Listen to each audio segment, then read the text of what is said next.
കനത്ത മഴയും അതിനെ തുടർന്ന് വെള്ളപ്പൊക്കവും അത് കഴിഞ്ഞുണ്ടാകുന്ന ദുരിതവുമൊക്കെ അനുഭവിച്ചവരാണ് നമ്മൾ മലയാളികൾ. 2018 ആ ഒരു പ്രളയ കാലഘട്ടത്തെ അത്ര പെട്ടെന്നൊന്നും മലയാളി മറക്കില്ല.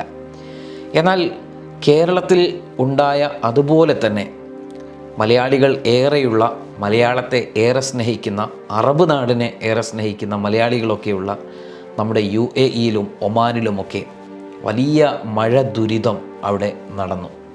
മഴ ദുരിതമെന്ന് പറയുമ്പോൾ ഒരുപക്ഷെ കേരളത്തെക്കാളൊക്കെ ആളുകൾ തിങ്ങിപ്പാർക്കുന്ന നഗരമാണ് അജ്മാനിലും അതോടൊപ്പം തന്നെ UAE-യുടെ തന്നെ പല ഭാഗങ്ങളിലുമൊക്കെ ഉണ്ടായിട്ടുള്ളത്. പ്രത്യേകിച്ച് ഒമാൻ കേരളത്തെ പോലെ തന്നെ പ്രകൃതിപരമായ സൗന്ദര്യമൊക്കെ ഒളിപ്പിച്ചു വെച്ചൊരു രാജ്യം കൂടിയാണ്. കൃഷിയും അതുപോലെ തന്നെ മത്സ്യബന്ധനവും അതോടൊപ്പം തന്നെ വലിയ തുറമുഖ നഗരങ്ങളും അതോടൊപ്പം തന്നെ കെട്ടിട സമുച്ചയങ്ങളും ഫ്ലാറ്റുകളുമൊക്കെ ധാരാളമുള്ള സിറ്റികളും ഗല്ലികളുമൊക്കെ ഉൾപ്പെടുന്നൊരു രാജ്യം കൂടിയാണ് ഒമാൻ.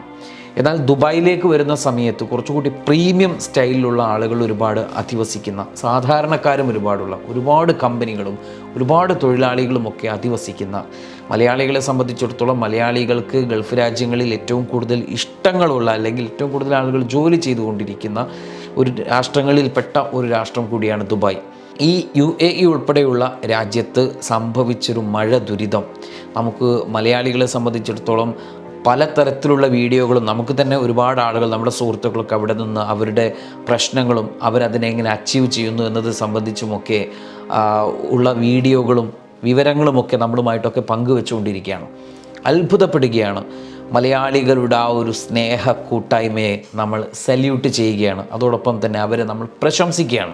കേരളത്തിൽ മത്സ്യത്തൊഴിലാളികൾ എങ്ങനെയായിരുന്നുവോ 2018 പ്രളയത്തെ മറികടക്കാൻ മെയ് മറന്ന് ഒരു മെയ്യായി പ്രയത്നിച്ചത്, അതുപോലെ നമ്മുടെ കേരളത്തിൽ നിന്നും അറബ് നാടുകളിലേക്ക് പോയ UAE-യിലെയും ഒമാനിലെയും ഒക്കെ പ്രവാസി മലയാളികൾ കൈകോർത്ത് പിടിച്ചു നിന്നുകൊണ്ട് അവരെ ഏറ്റെടുത്തു, അവരെ സഹായിച്ചു എന്നുള്ളതാണ്.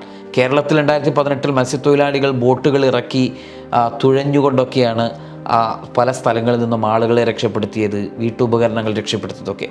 എന്നാൽ ഇതേ ഒരു പ്രതീതി അവിടെ വലിയ ബോട്ടുകളില്ലെങ്കിലും ആധുനിക സംവിധാനങ്ങളും ഫൈബർ വള്ളങ്ങളും അതോടൊപ്പം തന്നെ ചെറിയ സ്പീഡ് ബോട്ടുകളും, ഇനി അതിൻ്റെയൊക്കെ അപ്പുറത്തേക്ക് ഒരു തകരപ്പായയിൽ 2 ഭാഗത്ത് 2 പേര് ഇരുന്നു കൊണ്ട് ഒരു ഷീറ്റിന് മുകളിൽ, ഞാനൊരു ദൃശ്യം കണ്ടത് അങ്ങനെയാണ്, 2 പേർ 2 ഭാഗത്ത് നിന്ന് നടുവിൽ കുറേ സാധനങ്ങളൊക്കെ കയറ്റി അവരിങ്ങനെ രക്ഷാപ്രവർത്തനം നടത്തണം. പറ്റുന്ന ആളുകൾ അവർക്ക് എന്താണോ ചെയ്യാൻ പറ്റുന്നത് അതൊക്കെ അവർ ചെയ്യുന്നു.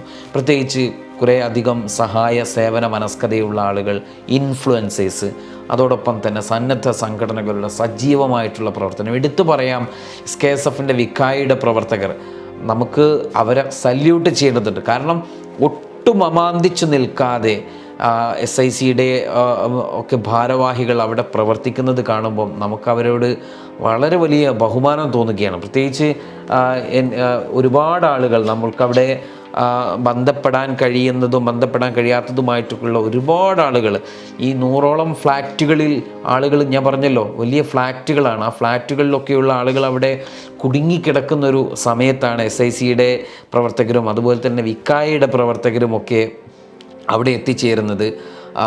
അവിടെ എടുത്തു പറയേണ്ട കാര്യം, പെട്ടെന്ന് നമുക്ക് അവിടെ നിന്ന് വെള്ളം അങ്ങോട്ട് ഒഴിഞ്ഞു പോകുന്ന സാഹചര്യം ഉണ്ടാകില്ല. മലിനജലമായിരിക്കും, വലിയ ദുർഗന്ധം വമിക്കുന്ന അന്തരീക്ഷമൊക്കെയാണ് അവിടെ ഉണ്ടായത് എന്നാണ് അവിടെയുള്ള ആളുകൾ പറഞ്ഞത്.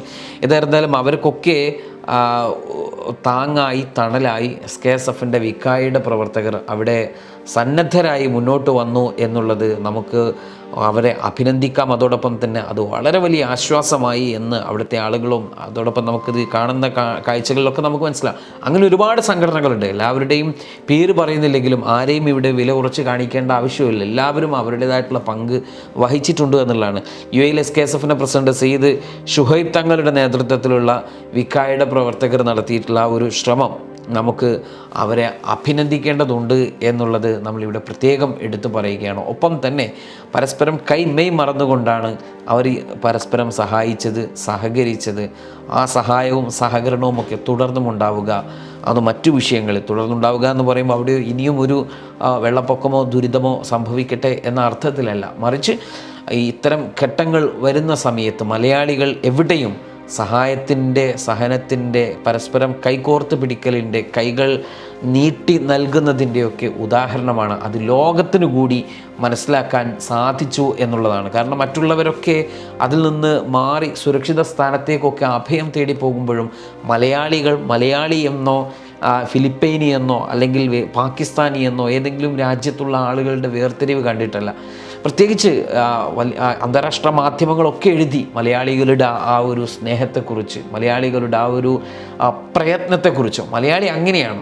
ആ മലയാളത്തിൻ്റെ തനിമ ലോകത്തിന് മുൻപിൽ എപ്പോഴും ഒരാൾ പ്രതിസന്ധിയിൽ നിൽക്കുന്ന സമയത്ത്, ഒരാളൊരു പ്രയാസം നേരിടുന്ന സമയത്ത് മലയാളി അവിടെ വർണ്ണമോ ജാതിയോ മതമോ കുലമോ ഒന്നും നോക്കാതെ സഹായഹസ്തം നീട്ടും എന്നുള്ളത് മലയാളിയുടെ ഒരു മുഖമുദ്രയാണ്. ആ മുഖമുദ്ര സ്വായത്തമാക്കിയ പ്രിയപ്പെട്ട പ്രവാസി മലയാളികളെ, സുഹൃത്തുക്കളെ മുക്തകണ്ഠം പ്രശംസിക്കുകയാണ്, അഭിനന്ദിക്കുകയാണ്. നിങ്ങൾക്കുണ്ടായ ദുരിതത്തിൽ നിന്ന് നിങ്ങൾ എത്രയും പെട്ടെന്ന് കരകയറട്ടെ എന്ന് നമ്മൾ ആശംസിക്കുകയുമാണ്. ഓക്കെടാ.